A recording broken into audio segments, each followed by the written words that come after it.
Tuckus the Meek. If there were such a thing as a patriarch of unicorn society, that unicorn would surely be Tuckus the Meek. Tuckus is one of the wisest and most respected unicorns in all of the Unicorn Kingdom. The respect that he enjoys comes from a lifetime of dedicated service to his fellow unicorns. Tuckus first became known during the Goblin Wars. When Tozan's goblin army marched against the Unicorn Kingdom, Unifer called together an army to defend the land. Tuckus was simply a soldier, but during the Battle of the Lady's Fate, General Shelby fell. Tuckus carried his battalion forward, and according to some historians, allowed Unifer to expel Tozan. Of course, every unicorn knows that the victory in the Goblin War came at too high a price. Tozan and his army were defeated, but Unifer the Great was swallowed up in the same magic that defeated Tozan, never to be seen or heard from again. During the rebuilding of the Unicorn Kingdom, Tuckus petitioned the Unicorn Council to commission the great statue of Unifer the Great, which stands atop Mount Memory to this day. The marble likeness of Unifer the Great looks out to the horizon, always searching for a better tomorrow. Tuckus was such a hero to the people, not only for his bravery, but also for his commitment to the kingdom. It was natural for him to quickly rise to political power. He became the leader of the Unicorn Council. He stopped the transition to a new Gahan and held back any new queen taking the throne. "We owe that much to Unifer," he would say. No one would argue. The Unicorn Council handled the day-to-day dealings of the government, and no one forgot Unifer. The contribution of Tuckus the Meek are too many to share here, but he is truly one of the best of us.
History of Unicorn Island, Part 4.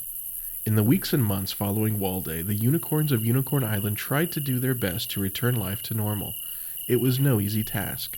Because a lot of unicorns had been traveling on Wall Day, some of the mainlanders were now stranded on Unicorn Island. Likewise, some islanders never had the chance to return to their homes before the bridge was split and the mainland vanished.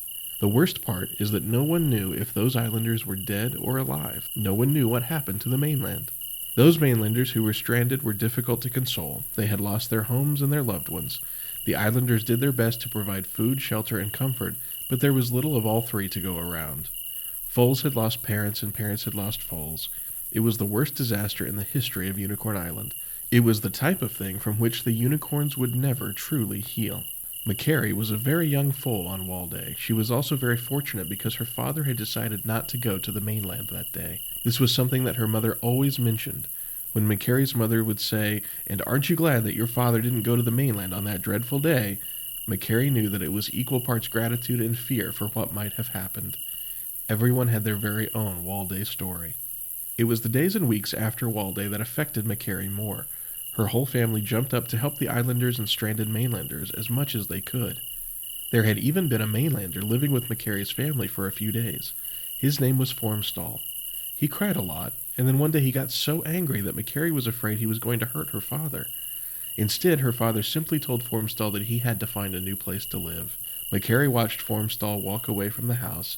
His head drooped lower than any other unicorn that McCary had ever seen. He was broken. McCary knew that everyone was in some way. Several mainlanders stayed on the bridgeside beach. They were sure that any second the Unicorn Kingdom would return. McCary, along with other young islanders, would carry baskets of oatmeal and apples down to the shoreline so that the mainlanders would have something to eat. This lasted for several weeks. McCary noticed that each trip she made, there were fewer and fewer mainlanders looking out towards the nothingness of the sea. Finally, they had all given up hope of a miraculous return of the Unicorn Kingdom. Life on the island had settled into the new normal. Occasionally, while working on her family's land or visiting the new bazaar that had been set up to replace the mainland stores, McCary would hear the name Formstall spoken aloud, but she never saw him wandering around Unicorn Island. She wondered where he was and if he was all right.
The History of Unicorn Island, Part 5. Perhaps the universe was being kind to Unicorn Island. Perhaps sometimes when a large enough group of beings truly needs something, it is provided. Or perhaps it was just cosmic luck. Whatever the reason, the year following Wall Day was very quiet. It almost had to be, so that broken hearts could heal, and the islanders could replace all of their necessities that used to come from the Unicorn Kingdom. It took a long time, but finally unicorns were laughing again. As the anniversary of Wall Day approached, some of the unicorns started making plans to hold a memorial for those that had been lost. On the anniversary of Wall Day, Bearshi led the ceremony. It was small, populated with songs and stories. It was an emotional event, but one that continued to help the healing process. As the memorial ended and the unicorns began traveling back home, something streaked across the sky. The unicorn's mane stood on end. The fear that ran through the unicorns was palpable. Some unicorns started running for the safety of their homes. Others just began crying and screaming, "Not again!"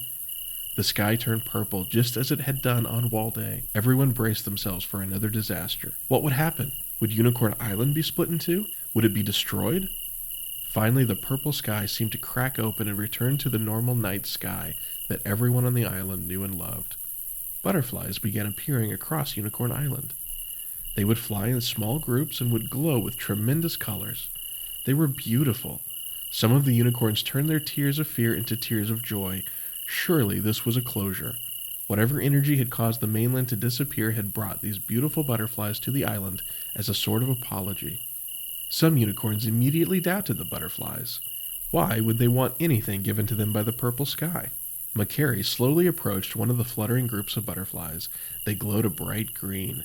Macari stretched her neck forward, getting her nose as close to the butterflies as she could. The group of butterflies flashed and seemed to turn into stars as they surrounded Macari and disappeared. Everyone around Macari held their breaths to see what would happen. Macari looked around and then started to laugh. "It tickled," she shouted.